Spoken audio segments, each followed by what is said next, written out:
Explosions rocking the Ukrainian capital Friday in what Kyiv called a massive Russian air attack.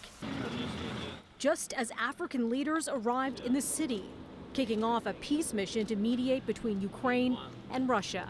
This war must be settled, and there should be peace through negotiations and diplomatic means. South African President Cyril Ramaphosa, speaking on behalf of the visiting delegation, says the group's first priority is to listen to both Ukrainian President Vladimir Zelensky and Russian President Vladimir Putin when the African leaders head to St. Petersburg Saturday.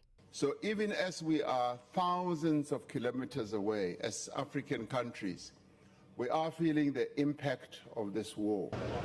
Russia's more than year-long invasion of Ukraine has disrupted food and fertilizer supplies to African countries, and prices have shot up. Zelensky, though, making it clear that Ukraine is sticking with its own plan, saying peace talks with Russia would only be possible after Moscow withdraws its forces from occupied Ukrainian territory. Now, before the 7 African leaders traveled to Russia, Putin had a whole lot to say at the St. Petersburg International Economic Forum. Just one of his headline-making comments, Putin telling the gathering that Russia has already moved its first batch of tactical nuclear weapons to Belarus, which neighbors Ukraine. And he went on to say, the use of nuclear weapons undoubtedly is theoretically possible for Russia. For Russia, it is possible if there is a threat to our territorial integrity, independence and sovereignty, to the existence of the Russian state. Reacting to Putin's alarming remarks, U.S. Secretary of State Antony Blinken says Washington is monitoring the situation closely.